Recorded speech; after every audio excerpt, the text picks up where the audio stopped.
হুজুর গাউসে পাক রাদিয়াল্লাহু তাআলা আনহুর বাবা আবু সালেহ মুসা জঙ্গি রমজান মাসে রোজা রাখা অবস্থায় তিনি দজলা নদীর পাড় দিয়ে অতিক্রম করছিলেন। এমতো অবস্থায় ইফতারের সময় হয়ে গিয়েছে। উনি কি দিয়ে ইফতার করবেন? উনি সমুদ্রের পাড় দিয়ে যখন যাচ্ছিলেন দেখতে পেলেন পানি দিয়ে ভাসমান একটা আপেল চলে আসতেছে। হুজুর আবু সালেহ মুসা জঙ্গি এই আপেলটা নিয়ে তিনি বক্ষণ করেছেন, এর মাধ্যমে তিনি ইফতার করেছেন। ইফতার করবার পরে এই আপেল যখন পেটের ভিতরে চলে গিয়েছে ওনার মাথার মধ্যে একটা খেয়াল এসেছে, কিরে আমি যে আপেলের মাধ্যমে ইফতার করলাম এই আপেলের মালিক তো আমি নই, এই আপেলের মালিককে সেটাও তো আমি জানি না। মালিকের অনুমতি ছাড়া আমি যে আপেল বক্ষণ করলাম, ইফতার করলাম, আল্লাহ পাক তো চাইলে হাসরের ময়দানে যদি আমাকে জিজ্ঞেস করে, ও আবু সালেহ মুসা জঙ্গি তুমি যেই আপেলের মাধ্যমে ইফতার করেছো এই আপেলের মালিক কে ছিল? তুমি মালিকের অনুমতি ছাড়া তুমি যেই মালিকের ফল বক্ষণ করেছো এর জন্য তোমার শাস্তি ভোগ করতে হবে। তখন তো আমি আবু সালেহ মুসা জঙ্গি আল্লাহর আদালতে আমি ফেঁসে যাব। এই কথা চিন্তা করতে করতে তিনি ভাবলেন, যেহেতু এই সমুদ্রের তীর আছে না, তিনি তীরে তীরে যেতে যেতে অনেক দূর যাওয়ার পরে দেখতে পেলেন একটা বাগান। এই বাগানের গাছগুলাম এইভাবে ঝুঁকে আছে পানির সাথে। তিনি ভাবলেন হয়তো এই গাছগুলা থেকেই আপেলটা পড়েছে যেটা আমি বক্ষণ করেছি। তিনি ওই বাগানের মালিকের সন্ধান করতে লাগলেন। মালিকের সন্ধান পাওয়ার পরে মালিকের দরবারে হাজির হলেন। আমি তো আপনার দরবারে অপরাধী হয়ে গেলাম যে আপনার বাগানের একটা ফল বেশে বেশে যাচ্ছিল, আমি আপনার অনুমতি ছাড়া আপনার বাগানের ফল বক্ষণ করে নিয়েছি, আপনি আমাকে মাফ করে দেন। হুজুর আবু সালেম হুজুর গাউসে পাকের নানা আব্দুল্লাহ সাউমাই রাদিয়াল্লাহু তাআলা তিনি ভাবলেন আমার এত বড় বাগানের কত মানুষ তো আমাকে না বলে গাছ থেকে পেরে আমার ফল নিয়ে যায়, কত মানুষ তো আমাকে না বলে গাছের নিচ থেকে ফল বক্ষণ করে ফেলে, কত মানুষ তো চুরি করে ফেলে। কেউ আমাকে জিজ্ঞেস করবার আমার থেকে অনুমতি নেওয়ার প্রয়োজন মনে করে না। যেই সন্তান যেই যুবক একটা ফল পানি দিয়ে ভেসে গিয়েছে, কত হাজার হাজার ফল তো পানির সাথে ভেসে যায়, এটার হিসাব তো আমি করি না। যেই যুবক একটা ফল ভেসে যাওয়ার কারণে এটাকে বক্ষণ করবার কারণে নিজেকে অপরাধী মনে করছে, ওই যুবক সাধারণ কোনো যুবক হবে না। সুতরাং এই যুবক যেহেতু আমার কাছেই এসে গিয়েছে, সুতরাং এই যুবককে আমি এত সহজে ছাড়তে পারি না। এই যুবককে আমার লাগবে। তো এই যুবককে আমি ধরব কি করে?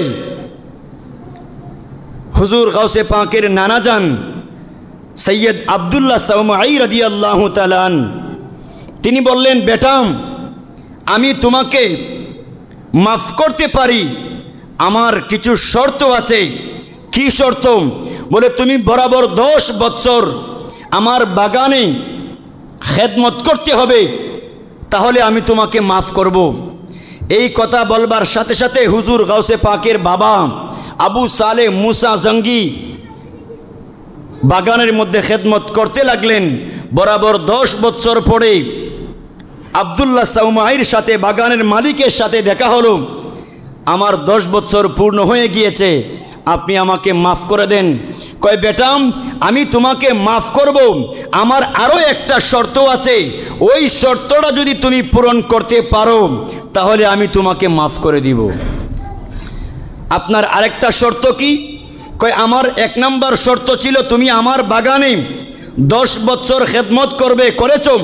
আমার আরেকটি শর্ত হলো আমার একটি কন্যা সন্তান আছে, আমার একটি মেয়ে সন্তান আছে, তুমি আমার মেয়ে সন্তানকে বিবাহ করতে হবে। সুবহানাল্লাহ পড়েন। তবে আমার মেয়ের 5টা দোষ আছে, এই 5টা দোষ থাকা সত্ত্বেও যদি তুমি আমার মেয়েকে বিবাহ করো তাহলে আমি তোমাকে মাফ করে দিব। হুজুর গাউসে পাকের বাবা চিন্তা করতে লাগলেন, কি দোষ? এক নম্বর দোষ হলো আমার মেয়ে অন্ধ, সে চৌকে দেখে না। 2 নম্বর দোষ হলো আমার মেয়ে বুবা, কথা বলতে পারে না। 3 নম্বর দোষ হলো আমার মেয়ে বধির, কানে শুনে না। 4 নম্বর হলো আমার মেয়ে চলাফেরা করতে পারে না। 5 নম্বর দোষ হলো আমার মেয়ে হাঁটতে পারে না, ল্যাংড়া। এই 5টা দোষ আমার মেয়ের আছে। এই 5টা দোষ থাকা সত্ত্বেও যদি তুমি আমার মেয়েকে বিবাহ করো, আমি তোমাকে মাফ করে দিব।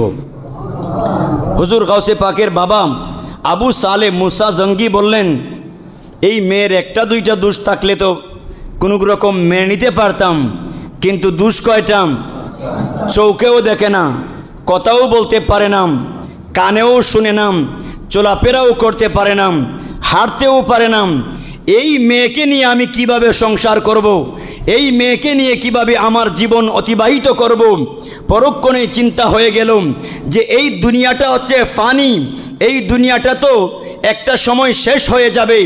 আমি আবু সালেহ মুসা জঙ্গিরও যৌবন একটা সময় শেষ হয়ে যাবে, কিন্তু আমি যে ফল ভক্ষণ করেছি মালিকের অনুমতি ছাড়া, সে যদি আল্লাহর দরবারে হাসরের ময়দানে আমাকে পাকড়াও করে ফেলে, তাহলে তো আমি সারা জীবনের জন্য জাহান্নামে জ্বলতে হবে।